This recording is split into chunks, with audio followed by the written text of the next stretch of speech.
Set 3 Delhi plus previous year paper 2020 में ये तीसरा सेट है। इसमें पहला क्वेश्चन है, एक गाय को 25 मीटर वर्गाकार घास के मैदान के एक कोने में एक खूंटे से बांधा गया है।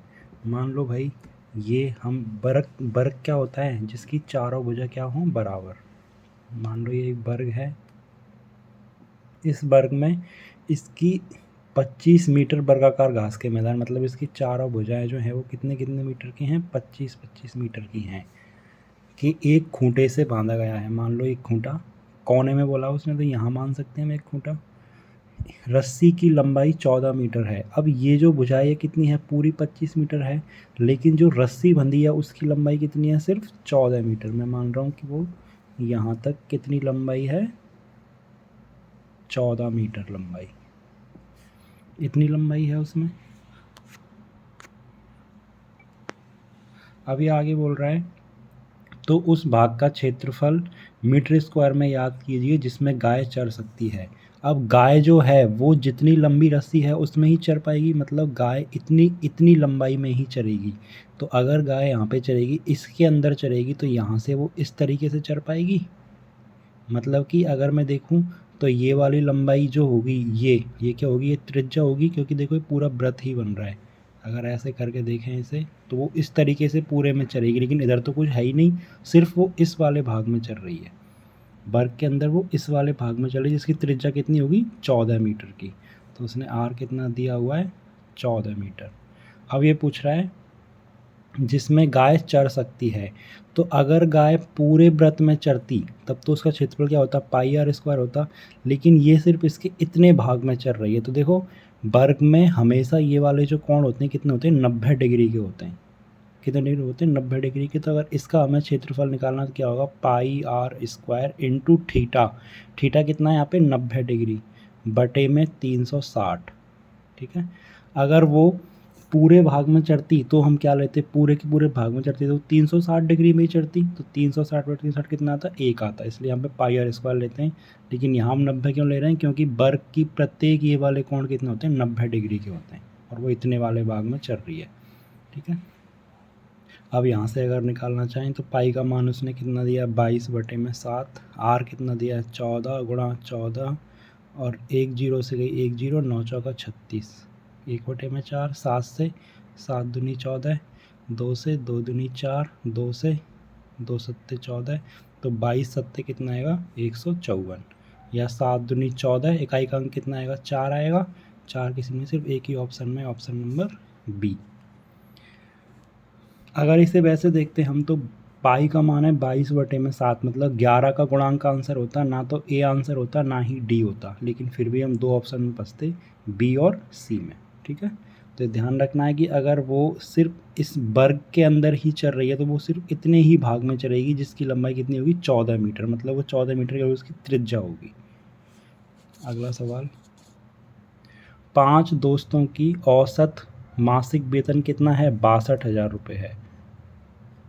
अब बोल रहा है 5 दोस्तों में से एक सुरेंद्र को प्रमोशन मिला और वेतन में वृद्धि हुई। यदि उनके वेतन का नया औसत कितना हो गया, 64,250 रुपये है, तो सुरेंद्र के मासिक वेतन में कितनी वृद्धि हुई। देखो लोग पहले भी 5 थे और अभी भी दोस्त 5 ही हैं, मतलब उसके वेतन में जो भी वृद्धि हुई होगी तो भाई क्या करेंगे, इसमें से इसको घटा देंगे, कितना आएगा, 0, 5, 2 और ये 2,250।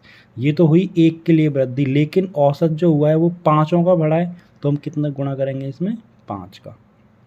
2,250 गुणा में 5, गुणा कर लो इसको, 0, 5 25, 5 दूनी 10 और 2 12, और 5 एकम 5, 5 दूनी 10, 10 और 1 11। कितना आंसर आएगा, 11,250, ऑप्शन नंबर बी। ठीक है।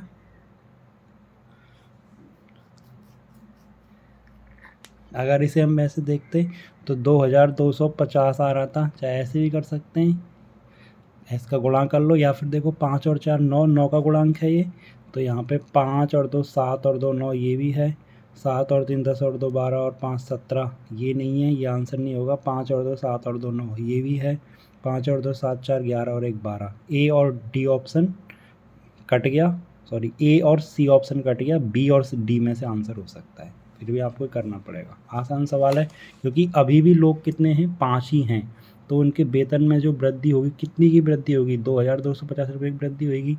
अब एक के लिए इतनी हो रही है तो कुल 5 के लिए कितनी हो जाएगी, इतनी हो जाएगी, यही आंसर है।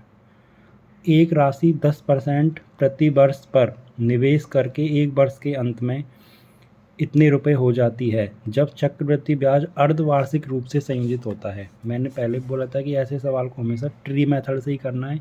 समान राशि पर ब्याज की पूर्व दर की 3 गुना दर से 4 सही 2/5 वर्षों का साधारण वर्ष ब्याज क्या होगा।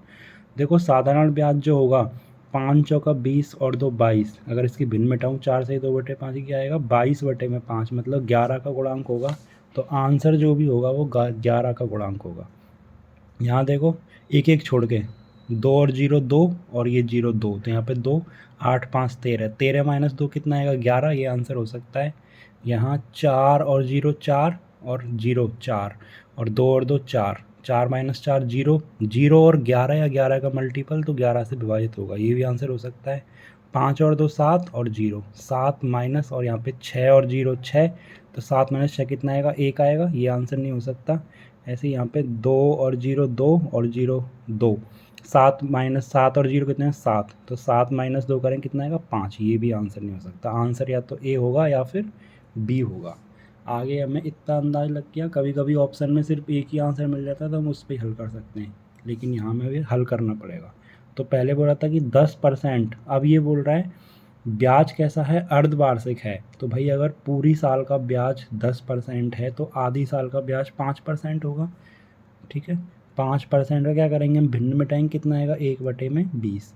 मैंने बोला था अब अर्धवार्षिक है, 1 साल का देखना है हमें, तो भाई 6 महीने में दो साइकिल बनेंगी उसकी, तो हम क्या करेंगे, बटे में जो संख्या होगी, अगर 2 साइकिल बन रही हैं तो 20 गुणा में 20 लिखेंगे।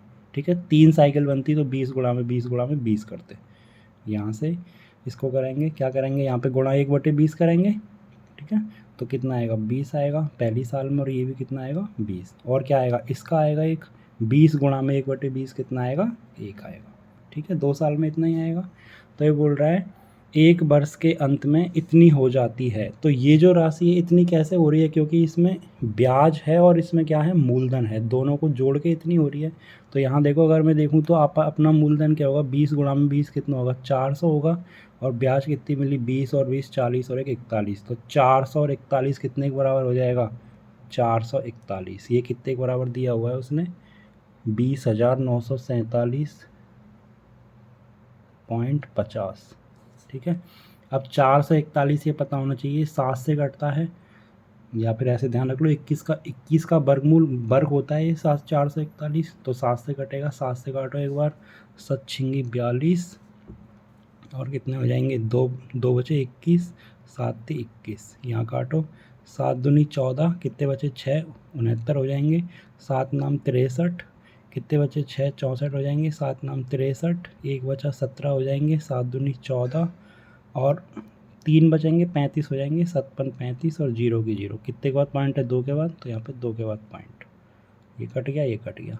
फिर 7 से कट रहा है, कटेगा जरूर, 7 नाम 63, फिर 7 चौका 28, कितने बचे 1 19 हो जाएंगे, 7 दूनी 14, 19 माइनस 14 कितने में 5 52, 7 7 49, फिर से 3 बचा, ये कितने 35 57 35 और 0, फिर 2 के बाद पॉइंट यहाँ पे लग जाएगा। फिर भाई अब 9 से काट के देखो, 4 और 2 6, 7 6 13 और 5 18, 9 से कटेगा 18, 9 चौका 36, कितने बचे 6 67, 9 7 63, 4 45, 9 पंजे 45 और 0, पॉइंट 2 के बाद चल रहा है तो पॉइंट 2 के बाद ही है, तो 1 के बराबर कितना आ जाएगा 47.50। हमसे इसने क्या पूछा है, समान राशि पर, पहले हमें राशि निकालनी पड़ेगी, तो भाई 1 के बराबर इतना आया, हमें मूलधन कितना माना है 400, तो 400 राशि कितनी आ जाएगी अपनी 400 गुणा में इसके बराबर आ जाएगी 47.50 है, पॉइंट हटाएंगे तो बटे में 100 आ जाएगा, ये आ गई तुम्हारी राशि। 4 गुणा में 4750, हल मत करो क्योंकि आगे पूछ रहा है समान राशि पर ब्याज की पूर्व दर की 3 गुना दर से, तो भाई राशि कितनी आई हमें निकालना है, साधारण ब्याज निकालना है, तो P पी कितना है 4 गुणा में 4750 इंटू टी कितना बोल रहा है ये 4 सही 2/5 तो 5 चौका 20 और 2 22/5 हो जाएगा ये भिन्न मिटा ली इंटू r/100 r कितना बोल रहा है पूर्व की दर की 3 गुना पूर्व दर कितनी थी 10% थी इसका 3 गुना करेंगे कितना हो जाएगा 30% और बटे में 100 आसान है। यहाँ से देखो 2 जीरो से चले जाएंगे ये वाली 2 जीरो गई 5 से काटेंगे पन्नाम 45 पचम 25 ठीक है। अब यहाँ गुणा कर लो इन दोनों का 4 पंजे 20 और 4 नाम 36 और 2 38 गुणा में 22 थी 66। अब देखो आंसर जो भी होगा पहला अंक 0 आएगा 6 8 48 दूसरा अंक क्या आएगा 8 तो पहला अंक 0 दूसरा अंक 8 वैसे भी हम पहले देख चुके थे ये 2 ऑप्शन पहले ही कट चुके हैं सिर्फ आंसर कौन सा होगा ऑप्शन नंबर ए ये होगा आपका आंसर।